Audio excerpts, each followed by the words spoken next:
Hey everyone, and welcome to another edition of Seriously Risky Business, the podcast we do here at Risky Biz HQ, which is all about cyber policy and intelligence and very important things.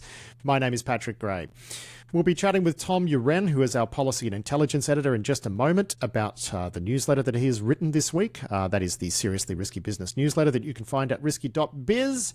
And yeah, we're going to cover off a couple of things. We're going to look at why Iran is not really doing cyber Pearl Harbor-y sort of stuff to the United States, even though it probably really wants to. We're also going to look at how the FBI's OPSEC wound up getting a bunch of witnesses killed in Mexico, and yeah, just the general culture around OPSEC there doesn't seem too great. But before we get into that, I would just like to thank the William and Flora Hewlett Foundation for supporting Tom's work with us, and also Lawfare, who syndicate Tom's newsletter and publish it on the Lawfare Media blog. And we also have a sponsor this week, which is Sandfly Security, which makes a really interesting Linux security platform. Basically, it goes and logs into all of your Linux devices, pulls telemetry, drops a couple of Go binaries to collect stuff, and then it logs out and sort of disappears. And it's just a really nice agentless way to keep an eye on Linux devices in your environment, whether you're operating a global CDN that runs a lot of Linux, or you've just got a bunch of appliances that are based on Linux, whatever. It's really interesting stuff. Sandfly Security is the name of that company. So, Tom, let's get into it now. And yeah, you've written about a couple of things. The first thing we're going to talk about, we did touch on this in yesterday's weekly show, but Iran's a chicken. Bark, bark, bark, bark, bark, bark. They're a cyber chicken. We've seen all of these warnings coming out of the US government and various security companies saying, Iran is going to cyber Pearl Harbor us. I mean, your analysis lines up very closely with mine, which is I don't see it happening now that there are bombs being dropped. Yeah, I think the basic dynamic is that the reason you see cyber destructive operations outside of wartime is that they're annoying. And it's hard to deter and stop them because there's this threshold that you have to get over. So if you want to respond in a really robust way, you've got to decide that you're going to do something very, very serious, something like military action. And if the disruption was big enough, you would do that. So if a cyber operation caused lots and lots of deaths, you would respond with something very, very serious. But that's typically not what we see in peacetime. And it's kind of like just paper cuts. And the reason that they're used is because they don't attract that kind of blowback. And so, for example, like Iran actually has a history of these kinds of annoying operations. Back in 2023, they disrupted some water supplies. They hacked Israeli programmable logic controllers. And at the time, some of the people who ran those water utilities said, look, this is really, really annoying. We've got to get up in the middle of the night and switch on and off pumps. Yeah. Which isn't like having your dam bombed. No, that's right. Yeah. Yeah. And so, but as soon as you flip that switch and it's wartime, the threat of a military response is very, very much on the cards. And so to carry out that kind of destructive or disruptive attack on critical infrastructure, you've got to be really, really sure that it's worth it. Like, is the risk worth the reward?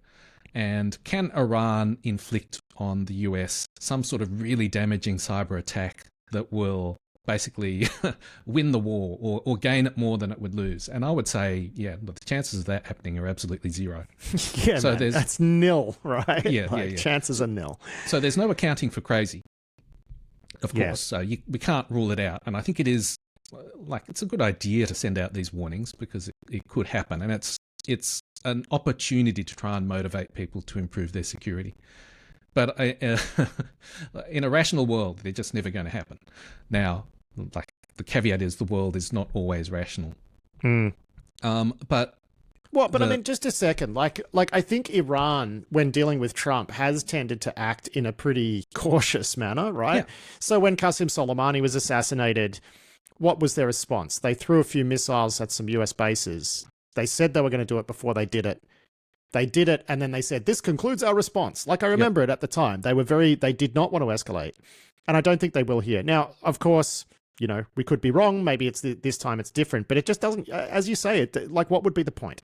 You've even got a Trump tweet in here, or a Trump truth from Trump in here, all caps, which says any retaliation by Iran against the United States of America will be met with force far greater than what was witnessed tonight. And that's Trump's line, and I think the Iranians are taking that seriously.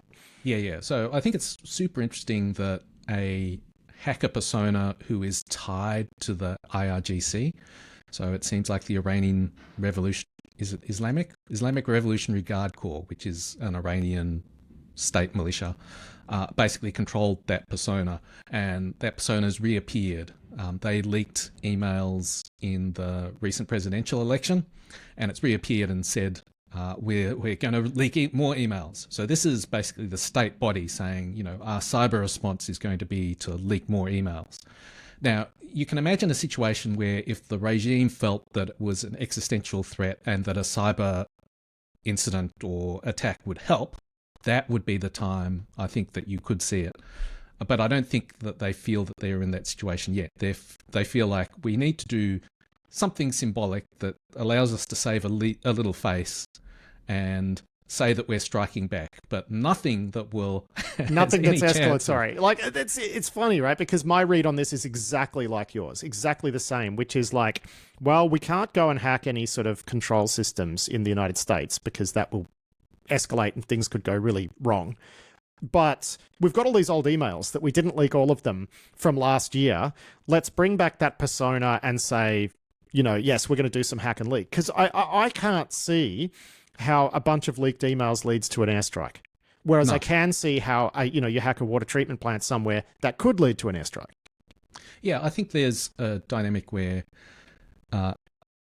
when you're in a war, any sort of attack on critical infrastructure, like, it makes sense to have a robust response. Even if it's a mediocre attack or if it's just annoying. I think you would... Well, you want to stop them before they figure out how to make them more damaging, right? Yeah. You want to send a strong message. Now, before war, when it's just annoying, you go, oh, well, okay, we'll sanction you, whatever. It's just annoying. There's bigger problems we have to deal with. So, yeah, I think that it all makes sense to me. That you get these warnings and but of course, happens. Now that you and I have both predicted in our podcasts that nothing's going to happen, this is a dangerous... Being in the predictions business is dangerous, especially when you're dealing with... Yeah, entirely throughout writing the piece, I was like, oh, I don't like making predictions. This is not a prediction. This is an explanation of what's going on. Yeah, that's right. We've got to find some get-out-of-jail-free card is woven into the... you've got to weave that into the text. Yeah. Now, the other thing that you've covered, again, we touched on this briefly in yesterday's weekly show with Adam, is this report from the Office of the Inspector General at the Department of Justice, which found that the FBI is really not dealing with the idea that it itself can be surveilled by criminals these days. There's been this massive democratisation of digital surveillance. Everything from buying location data from data brokers to, using stingrays they bought on Alibaba or whatever. And they've got some examples there. Like in 2018, apparently the Sinaloa cartel was able to follow around various FBI personnel and track them and figure out who they were calling. And that led them to the identities of sources and witnesses that they subsequently murdered. And this report is pretty... it's pretty damning. It looks at sort of the FBI's previous sort of red team assessment of what its gaps were around this sort of OPSEC, and the gap analysis is a single page. It just and like the version we've got here, you've put it in the newsletter. It's like completely redacted. But it's one page. It just looks completely half-assed. And really what you've done is write about how the FBI just doesn't seem to get it, whereas the CIA, which is used to operating in places where it itself is being surveilled, seems to understand this a lot better. Yeah, I found this report quite fascinating when you dive into the dynamics behind it. So, yeah, like you said, the CIA, it's in its culture to operate in hostile environments. Like, counter-surveillance is a thing that it's always aware of, and it realizes that what they call ubiquitous technical surveillance is here, UTS is here, and they're really struggling with it. Whereas the FBI, they have Director Wray, the former FBI director, called it a tier 1 enterprise threat, and they formed this red team. And like you say, the red team, when it produced that gap analysis, was just like, it's not even a full page. It's like very large font as well. Yeah. It's crank like that not up even to 2/3. 14, guys. We got to fill the page. That's right. Like big margins, big text, not very much content. And then they based their mitigation plan on this gap analysis. So it's like you sort of do a very, very high level and general job, then you base a mitigation plan. And basically this report, which is a Department of Justice Inspector General audit report, and it basically says you're doing a terrible job, and the way you're doing it is not likely to actually achieve the result you want. And also that mitigation plan was kind of a one and done plan. It's like, we'll do these few things, all short term, and then job solved, problem solved, we're good. Yeah. And I think that does come down to the FBI. Mostly it operates domestically, where it is top dog.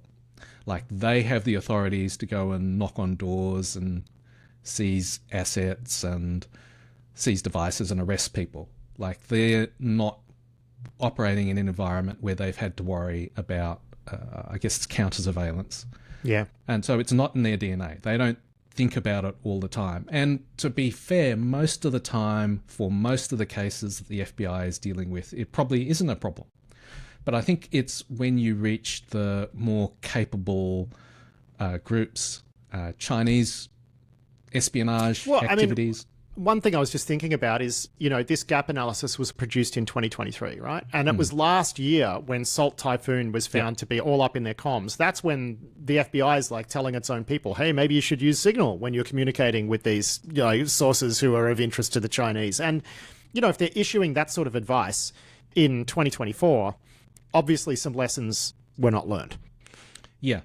You know, so yeah. Yeah, I don't mention Salt Typhoon in the article, but that very much is a concern where you're not operating on home turf where it's safe home turf. It's contested home turf now. Yeah, home turf is contested now, right? Yeah. That's the lesson. And like, we're bringing in Salt Typhoon, which is a nation state actor, as we as the phrase goes. But I guess the lesson here is that if you've got cartels or serious organized crime who have got FBI problems, these days they can actually spin up something approaching useful surveillance against law enforcement agencies, and through a variety of means. And yeah, the FBI hasn't quite adjusted to the idea that that type of data is accessible to its targets.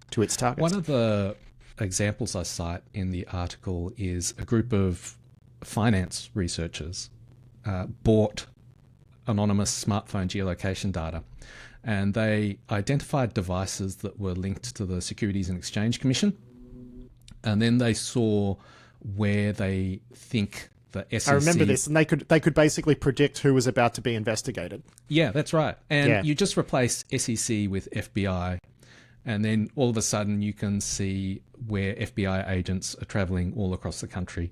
And for, I think, the right investigative question, like if you're a cartel or organized crime or whatever, that would be tremendously valuable.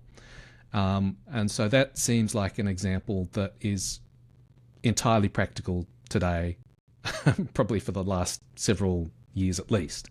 Yeah. And it doesn't seem that the FBI was at all taking that risk seriously.